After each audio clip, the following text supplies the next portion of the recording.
شروع اللہ کا نام لے کر جو بڑا مہربان نہایت رحم والا ہے۔ سب طرح کی تعریف اللہ ہی کے لیے ہے جو تمام مخلوقات کا پروردگار ہے۔ احمق لوگ کہیں گے کہ مسلمان جس قبلے پر پہلے سے چلے آتے تھے اب اس سے کیوں منہ پھیر بیٹھے؟ تم کہہ دو کہ مشرق اور مغرب سب اللہ ہی کا ہے، وہ جس کو چاہتا ہے سیدھے رستے پر چلاتا ہے، اور اسی طرح ہم نے تم کو امت معتدل بنایا ہے تاکہ تم لوگوں پر گواہ بنو اور پیغمبر آخر الزمان صلی اللہ علیہ وآلہ وسلم تم پر گواہ بنے۔ اور جس قبلے پر تم پہلے تھے اس کو ہم نے اس لیے مقرر کیا تھا کہ معلوم کریں کہ کون ہمارے پیغمبر کا تابع رہتا ہے اور کون الٹے پاؤں پھر جاتا ہے۔ اور یہ بات یعنی تحویل قبلہ لوگوں کو گراں معلوم ہوئی، مگر جن کو اللہ نے ہدایت بخشی ہے وہ اسے گراں نہیں سمجھتے، اور اللہ ایسا نہیں کہ تمہارے ایمان کو یوں ہی ضائع کر دے۔ اللہ تو لوگوں پر بڑا مہربان ہے، صاحب رحمت ہے۔ اے پیغمبر صلی اللہ علیہ وآلہ وسلم، ہم تمہارا آسمان کی طرف منہ اٹھانا دیکھ رہے ہیں، سو ہم تم کو اسی قبلے کی طرف جس کو تم پسند کرتے ہو منہ کرنے کا حکم دیں گے۔ تو اپنا منہ مسجد حرام یعنی خانہ کعبہ کی طرف پھیر لو، اور تم لوگ جہاں ہوا کرو نماز پڑھنے کے وقت اسی مسجد کی طرف منہ کر لیا کرو۔ اور جن لوگوں کو کتاب دی گئی ہے وہ خوب جانتے ہیں کہ یہ نیا قبلہ ان کے پروردگار کی طرف سے حق ہے، اور جو کام یہ لوگ کرتے ہیں اللہ ان سے بے خبر نہیں۔ اور اگر تم ان اہل کتاب کے پاس تمام نشانیاں بھی لے کر آؤ تو بھی یہ تمہارے قبلے کی پیروی نہ کریں، اور تم بھی ان کے قبلے کی پیروی کرنے والے نہیں ہو، اور ان میں سے بھی بعض کے قبلے کے پیرو نہیں۔ اور اگر تم باوجود اس کے کہ تمہارے پاس علم یعنی اللہ کا حکم آ چکا ہے ان کی خواہشوں کے پیچھے چلو گے تو ظالموں میں ہو جاؤ گے۔ جن لوگوں کو ہم نے کتاب دی ہے وہ ان پیغمبر آخر الزمان صلی اللہ علیہ وآلہ وسلم کو اس طرح پہچانتے ہیں جس طرح اپنے بیٹوں کو پہچانا کرتے ہیں، مگر ایک فریق ان میں سے سچی بات کو جان بوجھ کر چھپا رہا ہے۔ اے پیغمبر صلی اللہ علیہ وآلہ وسلم، یہ نیا قبلہ تمہارے پروردگار کی طرف سے حق ہے، تو تم ہرگز شک کرنے والوں میں نہ ہونا، اور ہر ایک شخص کے لیے ایک سمت مقرر ہے جدھر وہ عبادت کے وقت منہ کیا کرتا ہے، تو تم نیکیوں میں سبقت حاصل کرو۔ تم جہاں ہوگے اللہ تم سب کو جمع کرے گا، بے شک اللہ ہر چیز پر قادر ہے۔ اور تم جہاں سے نکلو نماز میں اپنا منہ مسجد حرام کی طرف کر لیا کرو، بے شبہ یہ تمہارے پروردگار کی طرف سے حق ہے، اور تم لوگ جو کچھ کرتے ہو اللہ اس سے بے خبر نہیں۔ اور تم جہاں سے نکلو مسجد حرام کی طرف منہ کر کے نماز پڑھا کرو، اور مسلمانوں تم جہاں ہوا کرو اسی مسجد کی طرف رخ کیا کرو۔ یہ تاکید اس لیے کی گئی ہے کہ لوگ تم کو کسی طرح کا الزام نہ دے سکیں، مگر ان میں سے جو ظالم ہیں وہ الزام دیں تو دیں، سو ان سے مت ڈرنا اور مجھی سے ڈرتے رہنا، اور یہ بھی مقصود ہے کہ میں تم کو اپنی تمام نعمتیں بخشوں، اور یہ بھی کہ تم راہ راست پر چلو۔ جس طرح من جملہ اور نعمتوں کے ہم نے تمہیں میں سے ایک رسول بھیجے ہیں جو تم کو ہماری آیتیں پڑھ پڑھ کر سناتے اور تمہیں پاک بناتے، اور کتاب یعنی قرآن اور دانائی سکھاتے ہیں، اور ایسی باتیں بتاتے ہیں جو تم پہلے نہیں جانتے تھے، سو تم مجھے یاد کیا کرو، میں تمہیں یاد کیا کروں گا، اور میرا احسان مانتے رہنا اور میری ناشکری نہ کرنا۔ اے ایمان والو، صبر اور نماز سے مدد لیا کرو، بے شک اللہ صبر کرنے والوں کے ساتھ ہے۔ اور جو لوگ اللہ کی راہ میں مارے جائیں ان کی نسبت یہ نہ کہنا کہ وہ مرے ہوئے ہیں، وہ مردہ نہیں بلکہ زندہ ہیں، لیکن تم کو شعور نہیں۔ اور ہم کسی قدر خوف اور بھوک اور مال اور جانوں اور میووں کے نقصان سے تمہاری آزمائش کریں گے، اور صبر کرنے والوں کو بشارت سنا دو کہ ان لوگوں پر جب کوئی مصیبت واقع ہوتی ہے تو کہتے ہیں کہ ہم اللہ ہی کا مال ہیں اور اسی کی طرف لوٹ کر جانے والے ہیں۔ یہی لوگ ہیں جن پر ان کے پروردگار کی عنایتیں ہیں اور خصوصی رحمت بھی ہے، اور یہی سیدھے رستے پر ہیں۔ بے شک کوہ صفا اور مروہ اللہ کی نشانیوں میں سے ہیں، تو جو شخص خانہ کعبہ کا حج یا عمرہ کرے اس پر کچھ گناہ نہیں کہ دونوں کے درمیان چکر لگائے، بلکہ یہ ایک نیک کام ہے اور جو کوئی نیک کام کرے تو اللہ قدردان ہے، دانا ہے۔ جو لوگ ہمارے حکموں اور ہدایتوں کو جو ہم نے نازل کی ہیں کسی غرض فاسد سے چھپاتے ہیں، باوجود کہ ہم نے ان کو لوگوں کے سمجھانے کے لیے اپنی کتاب میں کھول کھول کر بیان کر دیا ہے، ایسوں پر اللہ اور تمام لعنت کرنے والے لعنت کرتے ہیں۔ ہاں، جو توبہ کرتے ہیں اور اپنی حالت درست کر لیتے ہیں اور احکام الہی کو صاف صاف بیان کر دیتے ہیں تو میں ان کے قصور معاف کر دیتا ہوں، اور میں بڑا معاف کرنے والا، بڑا مہربان ہوں۔ جو لوگ کافر ہوئے اور کافر ہی مرے، ایسوں پر اللہ کی اور فرشتوں کی اور انسانوں کی سب کی لعنت، وہ ہمیشہ اسی لعنت میں گرفتار رہیں گے۔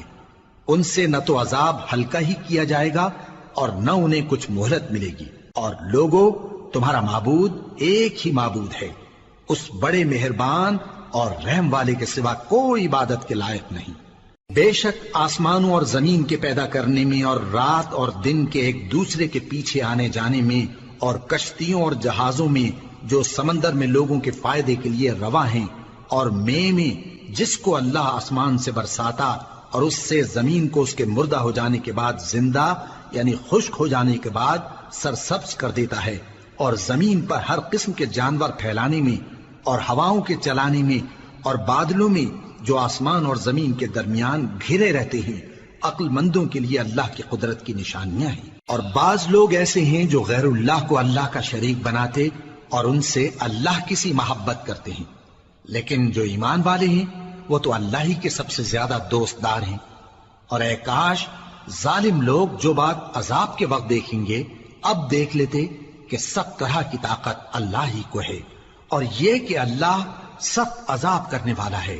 اس دن کفر کے پیشوا اپنے پیروں سے بیزاری ظاہر کریں گے اور دونوں عذاب الہی دیکھ لیں گے اور ان کے آپس کے تعلقات منقطع ہو جائیں گے۔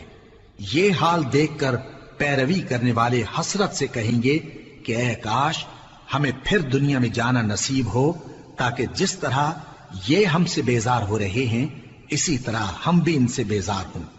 اس طرح اللہ ان کے اعمال حسرت بنا کر دکھائے گا اور وہ دوزخ سے نکل نہیں سکیں گے۔ لوگوں، جو چیزیں زمین میں حلال طیب ہیں وہ کھاؤ، اور شیطان کے قدموں پر نہ چلو، وہ تمہارا کھلا دشمن ہے۔ وہ تو تم کو برائی اور بے حیائی ہی کے کام کرنے کو کہتا ہے، اور یہ بھی کہ اللہ کی نسبت ایسی باتیں کہو جن کا تمہیں کچھ بھی علم نہیں۔ اور جب ان لوگوں سے کہا جاتا ہے کہ جو کتاب اللہ نے نازل فرمائی ہے اس کی پیروی کرو، تو کہتے ہیں نہیں، بلکہ ہم تو اسی چیز کی پیروی کریں گے جس پر ہم نے اپنے باپ دادا کو پایا۔ بھلا اگرچہ ان کے باپ دادا نہ کچھ سمجھتے ہوں اور نہ سیدھے رستے پر ہوں، تب بھی وہ انہی کی تقلید کیے جائیں گے۔ جو لوگ کافر ہیں ان کی مثال اس شخص کی سی ہے جو کسی ایسی چیز کو آواز دے جو پکار اور آواز کے سوا کچھ سن نہ سکے۔ یہ بہرے ہیں، گونگے ہیں، اندھے ہیں کہ کچھ سمجھ ہی نہیں سکتے۔ اے اہل ایمان، جو پاکیزہ چیزیں ہم نے تم کو عطا فرمائی ہیں ان کو کھاؤ، اور اگر اللہ ہی کے بندے ہو تو اس کی نعمتوں کا شکر بھی ادا کرو۔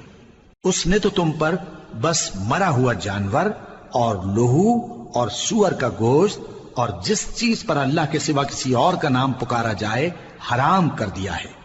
ہاں، جو مجبور ہو جائے بشرطے کہ اللہ کی نافرمانی نہ کرے اور حد ضرورت سے باہر نہ نکل جائے، اس پر کچھ گناہ نہیں۔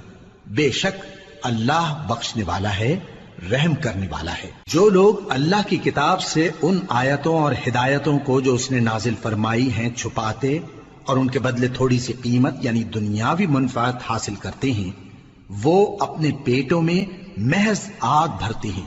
ایسے لوگوں سے اللہ قیامت کے دن نہ کلام کرے گا اور نہ ان کو گناہوں سے پاک کرے گا، اور ان کے لیے دکھ دینے والا عذاب ہے۔ یہ وہ لوگ ہیں جنہوں نے ہدایت چھوڑ کر گمراہی اور بخشش چھوڑ کر عذاب خرید لیا۔ یہ آتش جہنم کی کیسی برداشت کرنے والے ہیں۔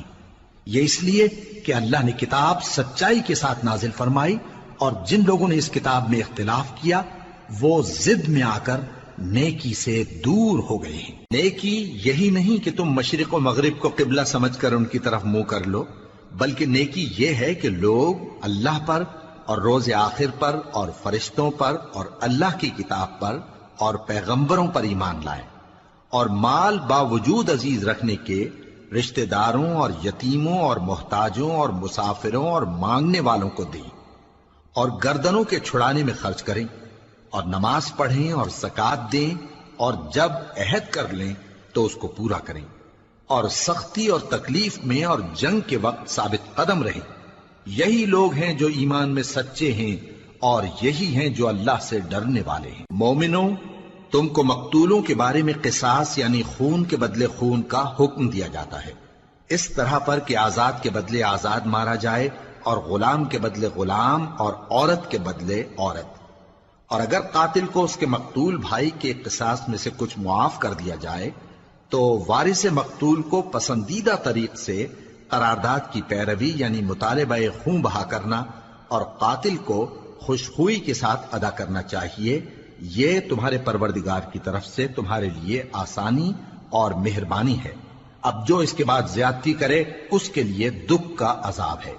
اور اے اہل عقل، حکم قصاص میں تمہاری زندگانی ہے کہ تم قتل و خونریزی سے بچو۔ تم پر فرض کیا جاتا ہے کہ جب تم میں سے کسی کو موت کا وقت آ جائے تو اگر وہ کچھ مال چھوڑ جانے والا ہو تو ماں باپ اور رشتہ داروں کے لیے دستور کے مطابق وصیت کر جائے۔ اللہ سے ڈرنے والوں پر یہ ایک حق ہے۔ پھر جو شخص وصیت کو سننے کے بعد اس کو بدل ڈالے تو اس کے بدلنے کا گناہ انہی لوگوں پر ہے جو اس کو بدلیں، اور بے شک اللہ سنتا جانتا ہے۔ اب اگر کسی کو وصیت کرنے والے کی طرف سے کسی وارث کی طرفداری یا حق تلفی کا اندیشہ ہو تو اگر وہ وصیت کو بدل کر وارثوں میں صلح کرا دے تو اس پر کچھ گناہ نہیں، بے شک اللہ بخشنے والا ہے، رحم والا ہے۔ مومنوں، تم پر روزے فرض کیے گئے ہیں جس طرح تم سے پہلے لوگوں پر فرض کیے گئے تھے تاکہ تم پرہیزگار بنو۔ روزوں کے دن گنتی کے چند روز ہیں، تو جو شخص تم میں سے بیمار ہو یا سفر میں ہو تو دوسرے دنوں میں روزوں کا شمار پورا کر لے۔ اور جو لوگ روزہ رکھنے کی طاقت رکھیں لیکن رکھیں نہیں، وہ روزے کے بدلے محتاج کو کھانا کھلا دیں۔ اور جو کوئی اپنی مرضی سے زیادہ نیکی کرے تو اس کے حق میں زیادہ اچھا ہے، اور اگر سمجھو تو روزہ رکھنا ہی تمہارے حق میں بہتر ہے۔ روزوں کا مہینہ رمضان کا مہینہ ہے جس میں قرآن اول نازل ہوا، جو لوگوں کا رہنما ہے اور جس میں ہدایت کی کھلی نشانیاں ہیں اور جو حق و باطل کو الگ الگ کرنے والا ہے۔ تو جو کوئی تم میں سے اس مہینے میں موجود ہو چاہیے کہ پورے مہینے کے روزے رکھے، اور جو بیمار ہو یا سفر میں ہو تو دوسرے دنوں میں روزے رکھ کر ان کا شمار پورا کر لے۔ اللہ تمہارے حق میں آسانی چاہتا ہے اور سختی نہیں چاہتا، اور یہ آسانی کا حکم اس لیے دیا گیا ہے کہ تم روزوں کا شمار پورا کر لو، اور اس احسان کے بدلے کہ اللہ نے تم کو ہدایت بخشی ہے تم اس کو بزرگی سے یاد کرو اور اس کا شکر کرو۔ اور اے پیغمبر، جب تم سے میرے بندے میرے بارے میں دریافت کریں تو انہیں معلوم ہو کہ میں تو تمہارے پاس ہی ہوں۔ جب کوئی پکارنے والا مجھے پکارتا ہے تو میں اس کی دعا قبول کرتا ہوں۔ تو ان کو چاہیے کہ میرے حکموں کو مانیں اور مجھ پر ایمان رکھیں تاکہ نیک رستہ پائیں۔ روزوں کی راتوں میں تمہارے لیے اپنی عورتوں کے پاس جانا جائز کر دیا گیا ہے، وہ تمہاری پوشاک ہیں اور تم ان کی پوشاک ہو۔ اللہ کو معلوم ہے کہ تم ان کے پاس جانے سے اپنے حق میں خیانت کرتے تھے، سو اس نے تم پر مہربانی کی اور تمہاری حرکات سے درگزر فرمائی، تو اب تم کو اختیار ہے کہ ان سے مباشرت کرو۔ اور اللہ نے جو چیز تمہارے لیے لکھ رکھی ہے یعنی اولاد، اس کو اللہ سے طلب کرو اور کھاؤ اور پیو یہاں تک کہ صبح کی سفید دھاری رات کی سیاہ دھاری سے الگ نظر آنے لگے، پھر روزہ رکھ کر رات تک پورا کرو۔ اور جب تم مسجدوں میں اعتکاف بیٹھتے ہو تو ان سے مباشرت نہ کرو، یہ اللہ کی حدیں ہیں، ان کے پاس نہ جانا۔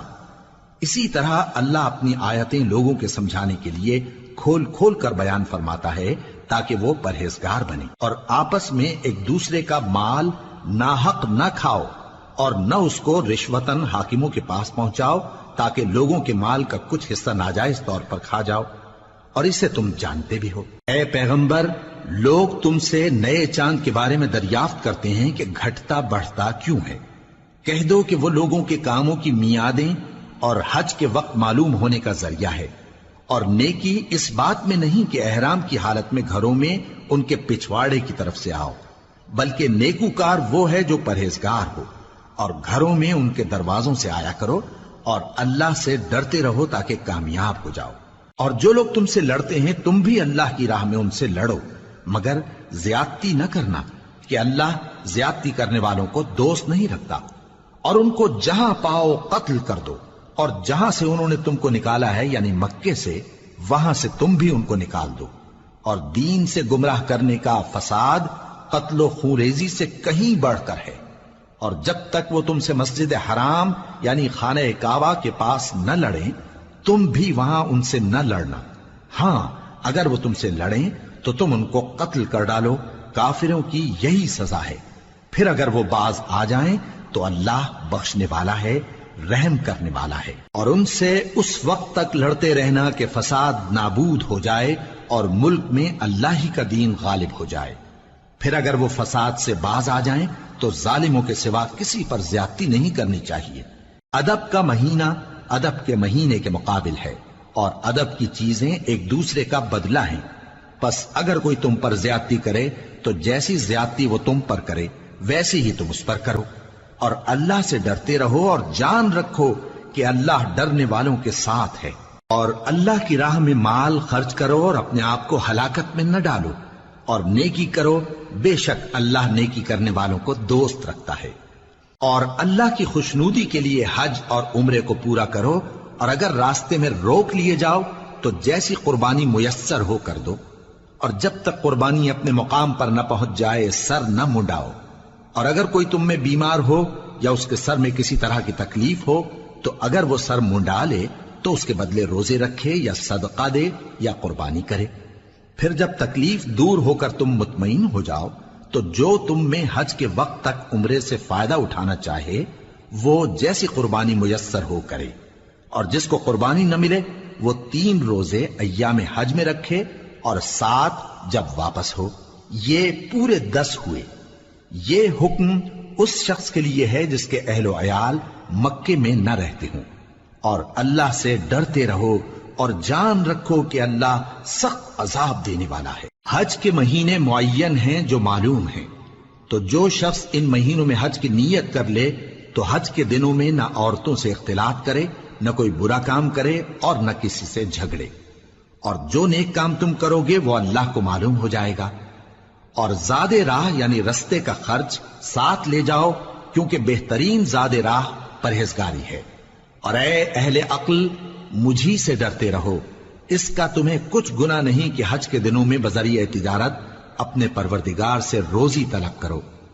اور جب عرفات سے واپس ہونے لگو تو مشعر حرام یعنی مزدلفہ میں اللہ کا ذکر کرو، اور اس طرح ذکر کرو جس طرح اس نے تم کو سکھایا، اور اس سے پیشتر تم لوگ ان طریقوں سے محض ناواقف تھے۔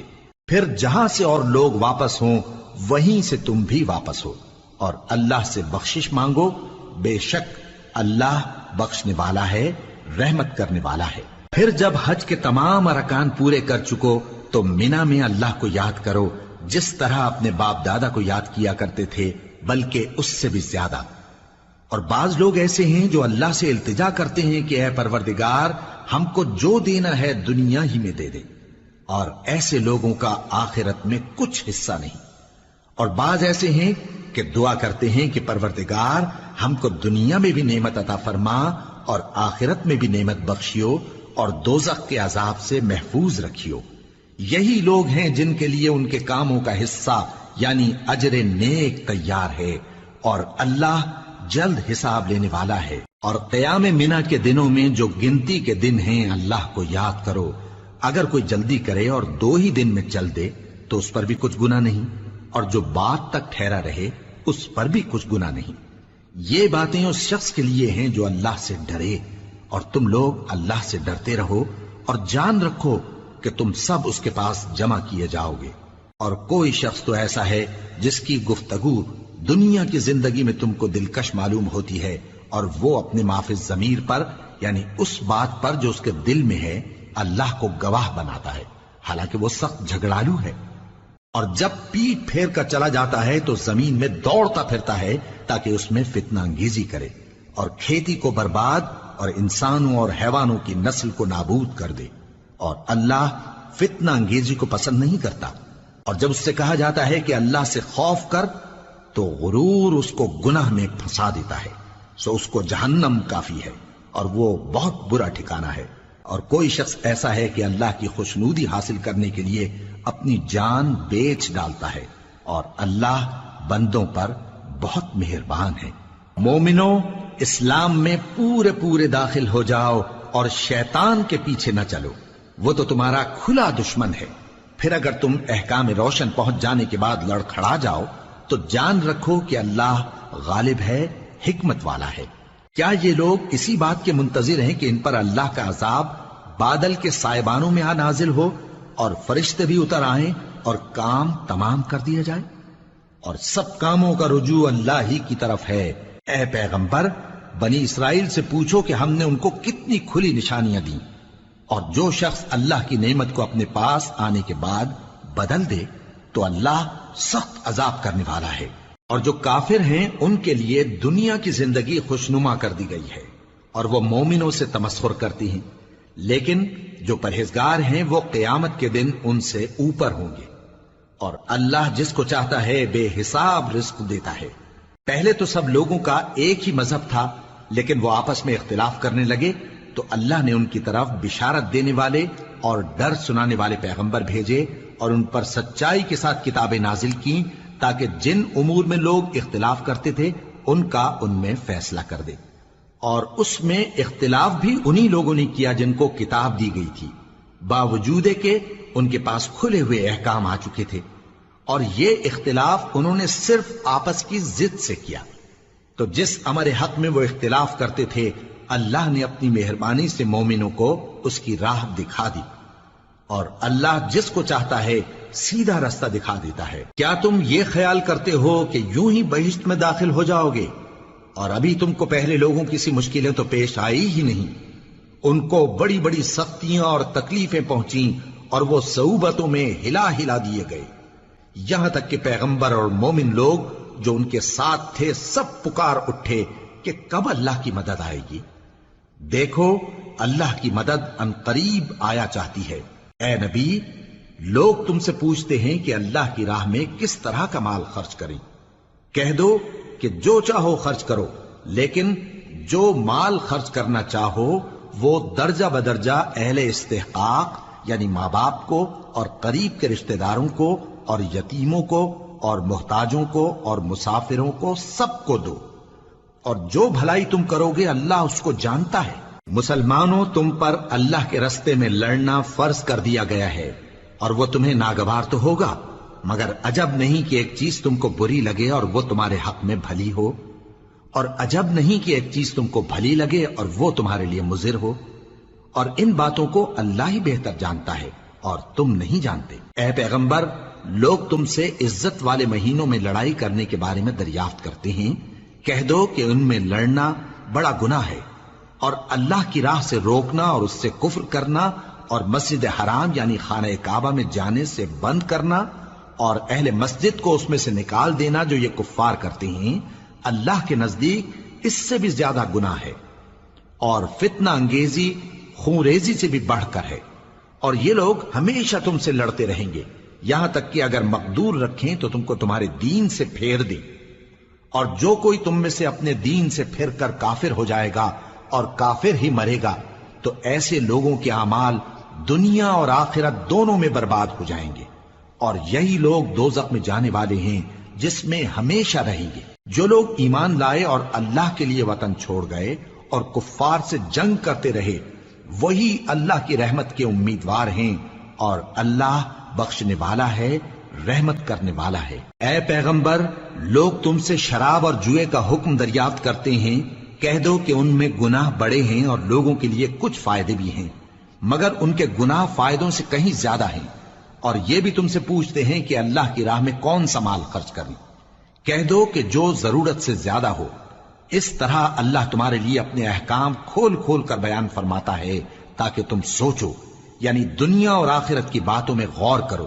اور تم سے یتیموں کے بارے میں بھی دریافت کرتے ہیں، کہہ دو کہ ان کی حالت کی اصلاح بہت اچھا کام ہے، اور اگر تم ان سے مل جل کر رہنا یعنی خرچ اکٹھا رکھنا چاہو تو وہ تمہارے بھائی ہیں، اور اللہ خوب جانتا ہے کہ خرابی کرنے والا کون ہے اور اصلاح کرنے والا کون.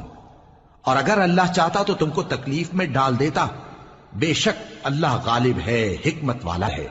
اور مومنوں مشرک عورتوں سے جب تک وہ ایمان نہ لائیں نکاح نہ کرنا، کیونکہ مشرک عورت خواہ تم کو کیسی ہی بھلی لگے اس سے مومن لونڈی بہتر ہے. اور اسی طرح مشرک مرد جب تک ایمان نہ لائیں مومن عورتوں کو ان کی زوجیت میں نہ دینا، کیونکہ مشرک مرد سے خواہ وہ تم کو کیسا ہی بھلا لگے مومن غلام بہتر ہے. یہ مشرک لوگوں کو دوزخ کی طرف بلاتی ہیں اور اللہ اپنی مہربانی سے بہشت اور بخشش کی طرف بلاتا ہے اور اپنے حکم لوگوں سے کھول کھول کر بیان کرتا ہے تاکہ نصیحت حاصل کریں. اور تم سے حیض کے بارے میں دریافت کرتے ہیں، کہہ دو وہ تو نجاست ہے، سو ایام حیض میں عورتوں سے کنارہ کش رہو، اور جب تک وہ پاک نہ ہو جائیں ان سے مقاربت نہ کرو. ہاں جب وہ پاک ہو جائیں تو جس طریق سے اللہ نے تمہیں ارشاد فرمایا ہے ان کے پاس جاؤ. کچھ شک نہیں کہ اللہ توبہ کرنے والوں اور پاک صاف رہنے والوں کو دوست رکھتا ہے. تمہاری عورتیں تمہاری کھیتی ہیں تو اپنی کھیتی میں جس طرح چاہو جاؤ، اور اپنے لیے نیک عمل آگے بھیجو اور اللہ سے ڈرتے رہو، اور جان رکھو کہ ایک دن تمہیں اس کے روبرو حاضر ہونا ہے. اور اے پیغمبر ایمان والوں کو بشارت سنا دو، اور اللہ کے نام کو اس بات کا ہیلا نہ بنانا کہ اس کی قسمیں کھا کھا کر سلوک کرنے اور پرہیزگاری کرنے اور لوگوں میں صلح و سازگاری کرانے سے رک جاؤ. اور اللہ سب کچھ سنتا ہے، جانتا ہے. اللہ تمہاری لغو قسموں پر تم سے مواخذہ نہیں کرے گا، لیکن جو قسمیں تم قصد دلی سے کھاؤ گے ان پر مواخذہ کرے گا. اور اللہ بخشنے والا ہے، بردبار ہے. جو لوگ اپنی عورتوں کے پاس جانے کی قسم کھا لیں ان کو 4 مہینے تک انتظار کرنا چاہیے. اگر اس عرصے میں قسم سے رجوع کر لیں تو اللہ بخشنے والا ہے، مہربان ہے. اور اگر طلاق کا ارادہ کر لیں تو بھی اللہ سنتا ہے، جانتا ہے. اور طلاق والی عورتیں 3 حیض تک اپنے تئیں روکے رہیں. اور اگر وہ اللہ اور روز قیامت پر ایمان رکھتی ہیں تو ان کو جائز نہیں کہ اللہ نے جو کچھ ان کے شکم میں پیدا کیا ہے اس کو چھپائیں. اور ان کے خاوند اگر پھر موافقت چاہیں تو اس مدت میں وہ ان کو اپنی زوجیت میں لے لینے کے زیادہ حقدار ہیں. اور عورتوں کا حق مردوں پر ویسا ہی ہے جیسے دستور کے مطابق مردوں کا حق عورتوں پر ہے. البتہ مردوں کو عورتوں پر 1 درجہ فضیلت ہے، اور اللہ غالب ہے، صاحب حکمت ہے. طلاق صرف 2 بار ہے، یعنی جب 2 دفعہ طلاق دے دی جائے تو پھر عورتوں کو یا تو بطریق شائستہ نکاح میں رہنے دینا ہے یا بھلائی کے ساتھ چھوڑ دینا. اور یہ جائز نہیں کہ جو مہر تم ان کو دے چکے ہو اس میں سے کچھ واپس لے لو. ہاں اگر زن و شوہر کو خوف ہو کہ وہ اللہ کی حدوں کو قائم نہیں رکھ سکیں گے تو اگر عورت خاوند کے ہاتھ سے رہائی پانے کے بدلے میں کچھ دے ڈالے تو دونوں پر کچھ گناہ نہیں. یہ اللہ کی مقرر کی ہوئی حدیں ہیں، ان سے باہر نہ نکلنا. اور جو لوگ اللہ کی حدوں سے باہر نکل جائیں گے وہ گناہگار ہوں گے. پھر اگر شوہر 2 طلاقوں کے بعد تیسری طلاق عورت کو دے دے تو اس کے بعد جب تک عورت کسی دوسرے شخص سے نکاح نہ کر لے اس پہلے شوہر پر حلال نہ ہوگی. ہاں اگر دوسرا خاوند بھی طلاق دے دے اور عورت اور پہلا خاوند پھر ایک دوسرے کی طرف رجوع کر لیں تو ان پر کچھ گناہ نہیں، بشرطے کہ دونوں یقین کریں کہ اللہ کی حدوں کو قائم رکھ سکیں گے. اور یہ اللہ کی حدیں ہیں، ان کو وہ ان لوگوں کے لیے بیان فرماتا ہے جو علم رکھتے ہیں. اور جب تم عورتوں کو 2 دفعہ طلاق دے چکو اور ان کی عدت پوری ہو جائے تو انہیں یا تو حسن سلوک سے نکاح میں رہنے دو یا بطریق شائستہ رخصت کر دو. اور اس نیت سے ان کو نکاح میں نہ رہنے دینا چاہیے کہ انہیں تکلیف دو اور ان پر زیادتی کرو. اور جو ایسا کرے گا وہ اپنا ہی نقصان کرے گا. اور اللہ کے احکام کو ہنسی اور کھیل نہ بناؤ. اور اللہ نے تم کو جو نعمتیں بخشی ہیں اور تم پر جو کتاب اور دانائی کی باتیں نازل کی ہیں جن سے وہ تمہیں نصیحت فرماتا ہے ان کو یاد کرو اور اللہ سے ڈرتے رہو اور جان رکھو کہ اللہ ہر چیز سے واقف ہے. اور جب تم عورتوں کو طلاق دے چکو اور ان کی عدت پوری ہو جائے تو ان کو اپنے شوہروں کے ساتھ جب وہ آپس میں جائز طور پر راضی ہو جائیں نکاح کرنے سے مت روکو. اس حکم سے اس شخص کو نصیحت کی جاتی ہے جو تم میں اللہ اور روز آخر پر یقین رکھتا ہے.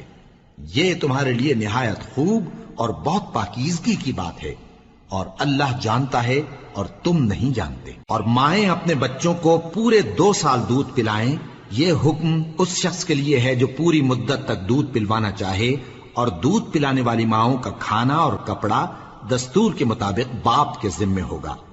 کسی شخص کو اس کی طاقت سے زیادہ تکلیف نہیں دی جاتی. تو یاد رکھو کہ نہ تو ماں کو اس کے بچے کے سبب نقصان پہنچایا جائے اور نہ باپ کو اس کی اولاد کی وجہ سے نقصان پہنچایا جائے. اور اسی طرح نان و نفقہ بچے کے وارث کے ذمے ہے. اور اگر دونوں یعنی ماں باپ آپس کی رضامندی اور صلاح سے بچے کا دودھ چھڑانا چاہیں تو ان پر کچھ گناہ نہیں. اور اگر تم اپنی اولاد کو دودھ پلوانا چاہو تو تم پر کچھ گناہ نہیں، بشرطے کہ تم دودھ پلانے والیوں کو دستور کے مطابق ان کا حق جو تم نے دینا کیا تھا دے دو. اور اللہ سے ڈرتے رہو اور جان رکھو کہ جو کچھ تم کرتے ہو اللہ اس کو دیکھ رہا ہے. اور جو لوگ تم میں سے مر جائیں اور عورتیں چھوڑ جائیں تو وہ عورتیں 4 مہینے اور 10 دن اپنے آپ کو روکے رہیں. اور جب یہ عدت پوری کر چکیں اور اپنے حق میں پسندیدہ کام یعنی نکاح کر لیں تو تم پر کچھ گناہ نہیں، اور اللہ تمہارے سب کاموں سے واقف ہے. اگر تم اشارے کنائے میں عورتوں کو نکاح کا پیغام بھیجو یا نکاح کی خواہش کو اپنے دلوں میں مخفی رکھو تو تم پر کچھ گناہ نہیں. اللہ کو معلوم ہے کہ تم ان سے نکاح کا ذکر کرو گے، مگر ایام عدت میں اس کے سوا کے دستور کے مطابق کوئی بات کہہ دو، پوشیدہ طور پر ان سے قول و قرار نہ کرنا. اور جب تک عدت پوری نہ ہو لے نکاح کا پختہ ارادہ نہ کرنا. اور جان رکھو کہ جو کچھ تمہارے دلوں میں ہے اللہ کو سب معلوم ہے. تو اس سے ڈرتے رہو اور جان رکھو کہ اللہ بخشنے والا ہے، حلم والا ہے. اور اگر تم عورتوں کو ان کے پاس جانے یا ان کا مہر مقرر کرنے سے پہلے طلاق دے دو تو تم پر کچھ گناہ نہیں. ہاں ان کو دستور کے مطابق کچھ خرچ ضرور دو، یعنی مقدور والا اپنے مقدور کے مطابق دے اور تنگ دست اپنی حیثیت کے مطابق. نیک لوگوں پر یہ ایک طرح کا حق ہے. اور اگر تم عورتوں کو ان کے پاس جانے سے پہلے طلاق دے دو لیکن مہر مقرر کر چکے ہو تو آدھا مہر دینا ہوگا. ہاں اگر عورتیں مہر بخش دیں یا مرد جن کے ہاتھ میں عقد نکاح ہے اپنا حق چھوڑ دیں اور پورا مہر دے دیں تو ان کو اختیار ہے. اور اگر تم مرد لوگ ہی اپنا حق چھوڑ دو تو یہ پرہیزگاری کی بات ہے. اور آپس میں بھلائی کرنے کو فراموش نہ کرنا. کچھ شک نہیں کہ اللہ تمہارے سب کاموں کو دیکھ رہا ہے. مسلمانوں، سب نمازیں خصوصاً بیچ کی نماز یعنی نماز عصر پورے اہتمام کے ساتھ ادا کرتے رہو اور اللہ کے آگے ادب سے کھڑے رہا کرو. پھر اگر تم خوف کی حالت میں ہو تو پیادے یا سوار جس حال میں ہو نماز پڑھ لو. پھر جب امن و اطمینان ہو جائے تو جس طریق سے اللہ نے تم کو سکھایا ہے جو تم پہلے نہیں جانتے تھے اللہ کو یاد کرو. اور جو لوگ تم میں سے مر جائیں اور عورتیں چھوڑ جائیں وہ اپنی عورتوں کے حق میں وصیت کر جائیں کہ ان کو 1 سال تک خرچ دیا جائے اور گھر سے نہ نکالی جائیں. ہاں اگر وہ خود گھر سے چلی جائیں اور اپنے حق میں پسندیدہ کام یعنی نکاح کر لیں تو تم پر کچھ گناہ نہیں. اور اللہ زبردست ہے، حکمت والا ہے. اور مطلقہ عورتوں کو بھی دستور کے مطابق نان و نفقہ دینا چاہیے. پرہیزگاروں پر یہ بھی حق ہے. اسی طرح اللہ اپنے احکام تمہارے لیے بیان فرماتا ہے تاکہ تم سمجھو. بھلا تم نے ان لوگوں کو نہیں دیکھا جو شمار میں ہزاروں ہی تھے اور موت کے ڈر سے اپنے گھروں سے نکل بھاگے تھے؟ تو اللہ نے ان کو حکم دیا کہ مر جاؤ، پھر ان کو زندہ بھی کر دیا. کچھ شک نہیں کہ اللہ لوگوں پر مہربانی رکھتا ہے، لیکن اکثر لوگ شکر نہیں کرتے. اور مسلمانوں، اللہ کی راہ میں جہاد کرو اور جان رکھو کہ اللہ سب کچھ سنتا ہے، سب کچھ جانتا ہے. کون ہے کہ اللہ کو قرض حسنہ دے کہ وہ اس کے بدلے اس کو کئی گنا زیادہ دے گا؟ اور اللہ ہی روزی کو تنگ کرتا اور وہی اسے کشادہ کرتا ہے، اور تم اسی کی طرف لوٹ کر جاؤ گے. بھلا تم نے بنی اسرائیل کی ایک جماعت کو نہیں دیکھا جس نے موسیٰ کے بعد اپنے پیغمبر سے کہا کہ آپ ہمارے لیے ایک بادشاہ مقرر کر دیں تاکہ ہم اللہ کی راہ میں جہاد کریں؟ پیغمبر نے کہا کہ اگر تم کو جہاد کا حکم دیا جائے تو ایسا تو نہیں کہ لڑنے سے پہلو تہی کرو. وہ کہنے لگے کہ ہم اللہ کی راہ میں کیوں نہ لڑیں گے جبکہ ہم وطن سے خارج اور بال بچوں سے جدا کر دیے گئے۔